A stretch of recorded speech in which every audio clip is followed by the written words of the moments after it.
Hey, what is up guys? Your boy Seventh here back with another video. And today we are reviewing this indie survival horror called Crow Country. Now, straight up, I'm gonna automatically recommend this game. Yep, I'm recommending it straight off the jump of this video. It's only $20, made by one dude. It has a beginning, middle, and end. No filler bullshit in between. It's a game made by a gamer for gamers with love. These are the type of indie studios that we gotta support. People who have the passion for making fun games. All right. So, Pro Country. I'm not gonna do a story quick thing right here. I'm not gonna do a story summary because I don't feel like I'm gonna do it justice. I know most of my reviews have just been straight up gameplay, which is fine because, as you guys know, gameplay is king. So narrative will always come second to gameplay. People always want to know, is the game fun to play? How does it feel? How does it run?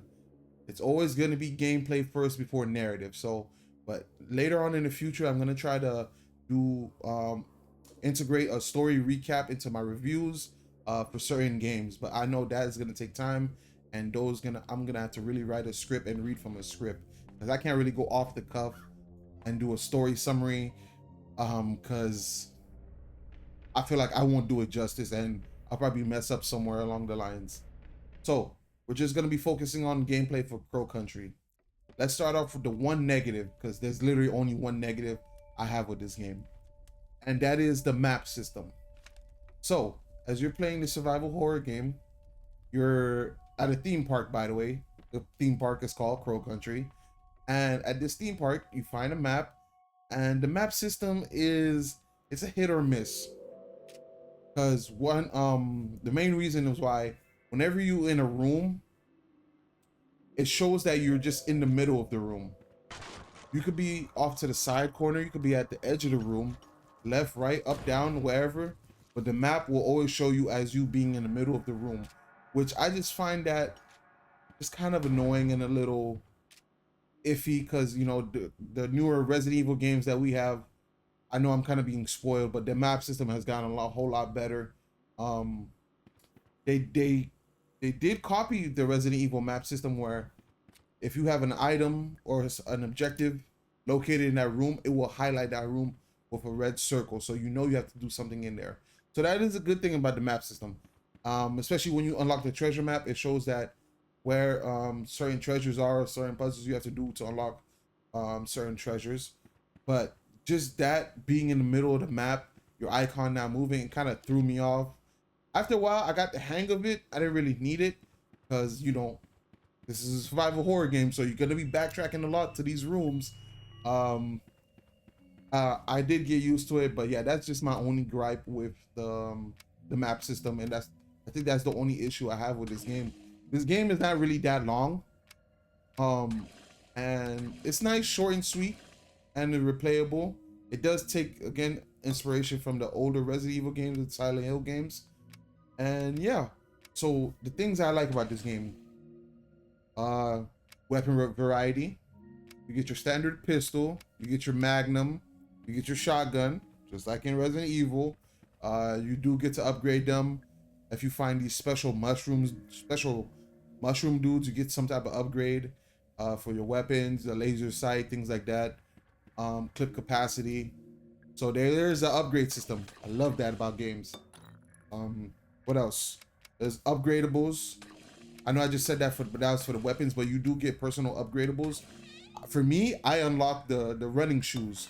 So our main character, by the way, which is Maura Forrest, it's a teenager, by the way. Shout out to them for actually using a kid / teenager in a game. You barely see any kids or teenagers as main characters of video games, but I mean, she is 18, so technically an adult or whatever, but you know, they actually use the teenager for their main character. So shout out to them.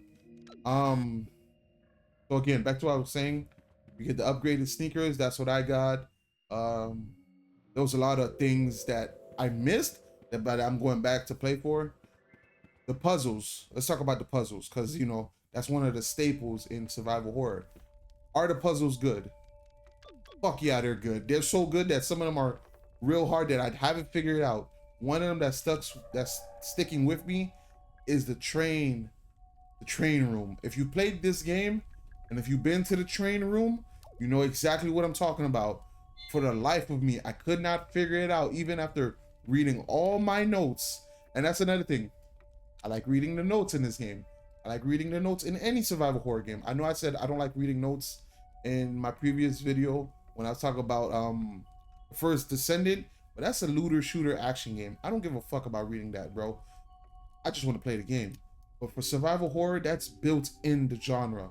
You have to read notes to know what's going on around you, figure out clues, the lore, the story. So that's always going to be built and baked in to the survival horror DNA. So the train room, I was trying to figure it out, but I couldn't. The puzzle was too hard. I'm not gonna lie, it was too hard. So I had to leave it alone. Most of the puzzles, I did use my noggin and figure it out. That's what I love about these games. It really does test you. If you're gonna make a survival horror game, the puzzles gotta be good, man. I don't care.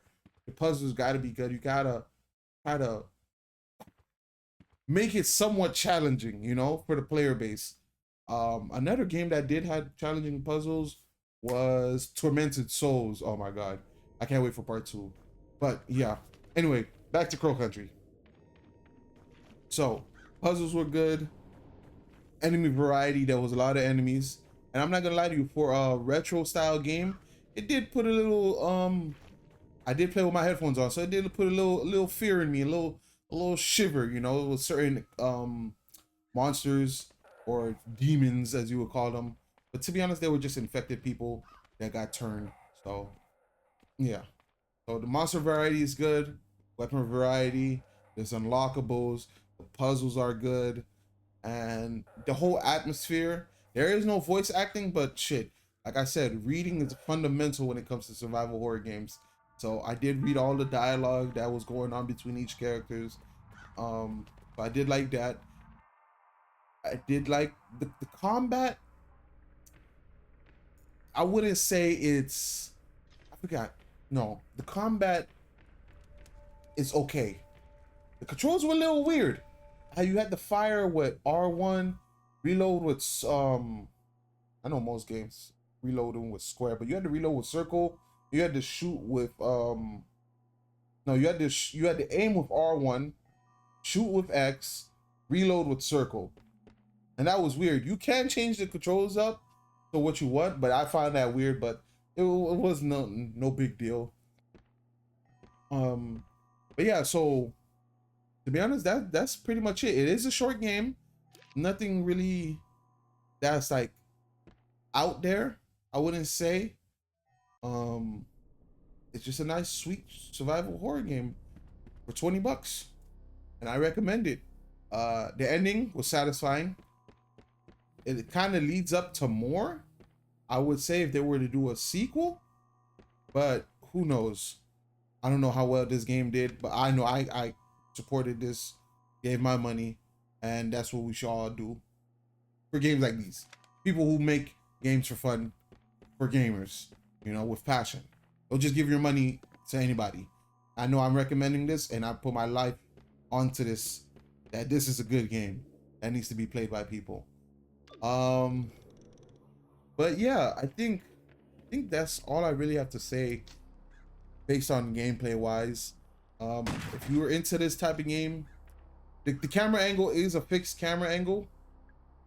Well, not really. It does follow you around, but it's like an overhead camera.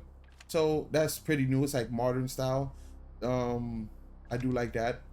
But I think, yeah, that's about it. That's everything I do like about this game. It is a fun survival horror game. They do have a ranking system, just like Resident Evil. It takes inspiration from older games, bro. So if you're into this type of retro, old school type of game, please pick up Crow Country. It's definitely worth it. And yeah, that's all I got to say about it.